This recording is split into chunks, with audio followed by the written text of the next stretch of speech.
পারুল চৌধুরী জিন্দাবাদ, ইউডিএফ জিন্দাবাদ, মৌলানা মজুরুদ্দিন আজমল সাহেব জিন্দাবাদ। দেখো দেখো কौन है, দেখো দেখো कौन है। মৌলানা মজুরুদ্দিন আজমল জিন্দাবাদ, আজিজুর রহমান তালুকদার জিন্দাবাদ, শাহাবুল ইসলাম চৌধুরী জিন্দাবাদ, শাহাবুল ইসলাম চৌধুরী জিন্দাবাদ। আওয়াজ দাও। স্বরূপ দাসের মতো হাফিজ রশিদকেও বুট কাটার জন্য আনা হয়েছে। মনোনয়ন পেয়েই বোমা ফাটালেন পারুল চৌধুরী। ইউডিএফের টিকিট পেয়েই বোমা ফাটালেন শাহাবুল ইসলাম চৌধুরী ওরফে পারুল। করিমগঞ্জ লোকসভা আসনে স্বরূপ দাসের মতোই বুট কাটার জন্য হাফিজ রশিদকে আনা হয়েছে। গতবারের মতো ভুল এবার আর মানুষ করবে না। বিজেপি মন্দির ও মসজিদের রাজনীতি করে, হিজাবের রাজনীতি করে, গেরুয়া পতাকার রাজনীতি করে। আমি হিন্দু মুসলমান উভয় সম্প্রদায়ের ভোট পাবো বললেন শাহাবুল। করিমগঞ্জ লোকসভা আসনে ইউডিএফ দলের টিকিট পেয়েই এমন বিস্ফোরক মন্তব্য করলেন পারুল চৌধুরী।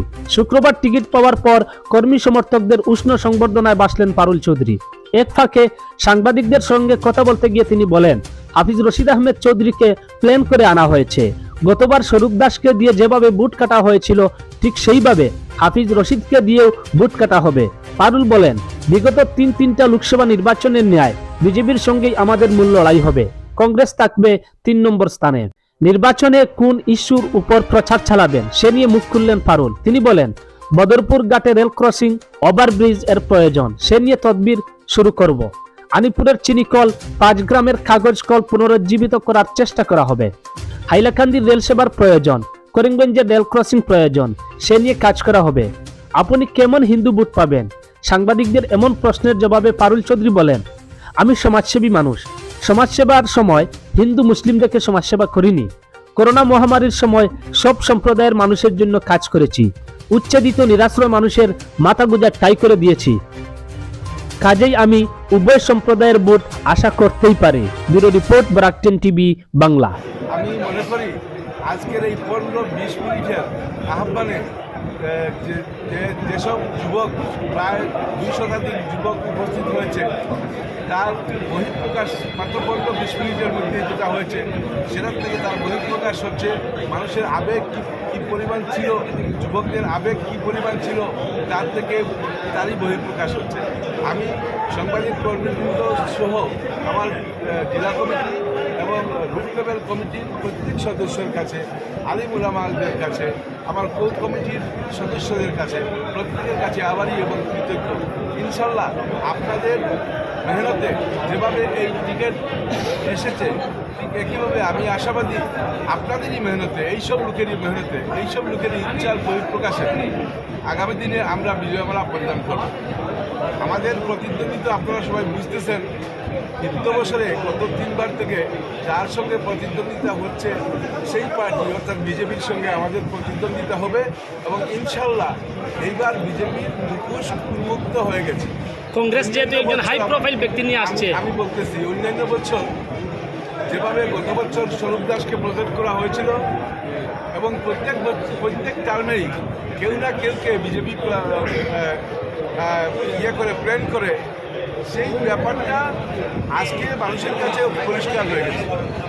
অন্যান্য বছরের মতো এইবারও যাকেই প্রজেক্ট করুক না কেন, প্ল্যান করুক না কেন, করে প্রার্থী দিয়ে স্বরূপ দাসের মতো পুনরাবৃত্তি করাতে চাউক না কেন বিজেপি সরকার, বিজেপি দল, এইবার সেই ষড়যন্ত্র রূপ বুঝে নিয়েছে। সুতরাং ভোট বিভাজনের কোনো সম্ভাবনা নেই, ভোট বিভাজনের কোনো সম্ভাবনা নাই। গত বছর 1,20,000 ভোট আমাদের বর্তমান 2 বিধায়ক, উত্তর করিমগঞ্জের বিধায়ক কমলাক্ষ দেবপুরকাস্ত এবং দক্ষিণ করিমগঞ্জের বিধায়ক সিদ্দিক আহমেদ সাহেব 2 জন মিলে এর অর্ধেক 1,20,000-এর অর্ধেকের চাইতে বেশি, অর্থাৎ প্রায় 60-62,000 ভোট ওনারা 2 জনই জানছিল স্বরূপ দাসকে।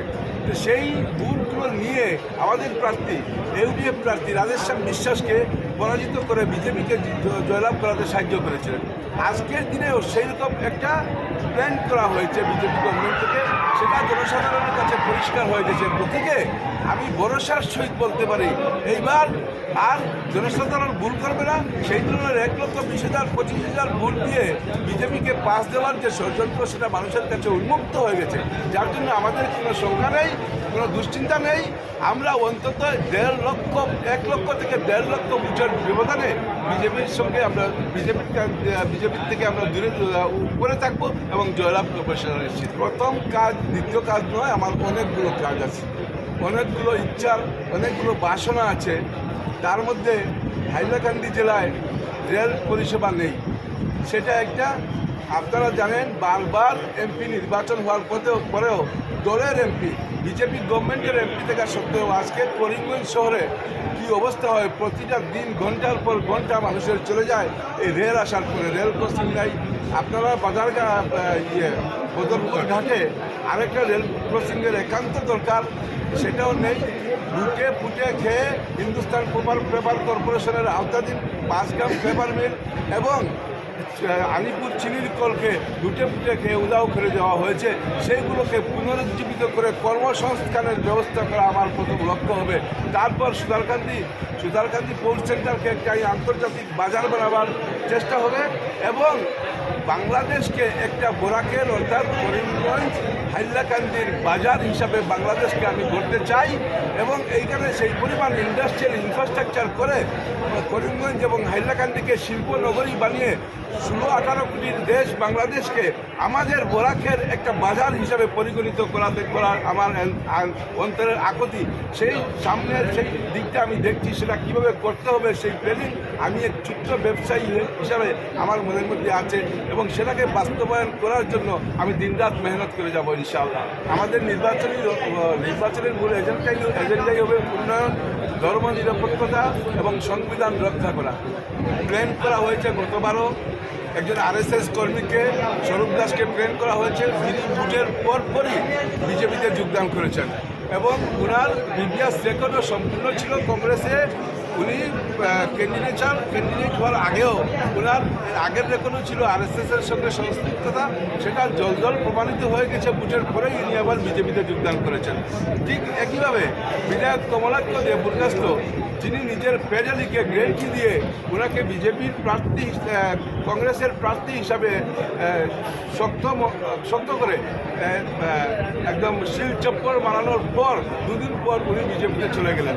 তার থেকে অতি কারো বুঝতে বাকি নেই যে আগের টার্মের মতো যেভাবে স্বরূপ দাসকে প্ল্যান করা হয়েছে, সেভাবে একজন ইনোসেন্ট ভদ্রলোককে টেনে হিচড়ে এনে একটা দলের প্রার্থী বানিয়ে সেটা প্রেজেন্টেশন চলার কিছুই নয়। আপনার কথা মতে কংগ্রেস বিজেপি একই কাজ করছে, সেটা তো আপনারাই দেখছেন, এই অঞ্চলের মানুষ দেখছে। যার জন্যই তো বলতেছি, আরেকবার সেই স্বরূপ দাসের সময় যেভাবে ভুল হয়েছিল, মানুষ যে ভুল করেছিল 1,20,000 ভোট দিয়ে, সেই ভুলের পুনরাবৃত্তি হবে না। মানুষ জেগে গেছে এবং আজকের এই উপস্থিতি মাত্র 20 থেকে 25 মিনিটের জানানিতে আজকে 11টা, এখন রাত 11টা বাজে, যুবকদের উপস্থিতিতে সেটাই প্রতীয়মান হচ্ছে যে মানুষের মনে একটা আকুতি আছে যে কখন সময় আসবে আর কখন তার ভুট্টা দিয়ে তার মনের আবেগটার বহিঃপ্রকাশ করা হবে, সেই সময়ের জন্য মানুষ অপেক্ষায় আছে। বিধায়ক কমলাক্ষর দলবদল নিয়ে আমার ছিলেন, আগে রাত্রিবেলা বিজেপি করতেন, দিনের বেলা কংগ্রেস করতেন, এখন দিনেও করেন রাত্রেও করেন, সেইটুকু ডিফারেন্স আছে। উনি বিজেপিতে থাকলেও তা যা, কংগ্রেসের থাকলেও তা, আমাদের কোনো কিছু যায় আসে না।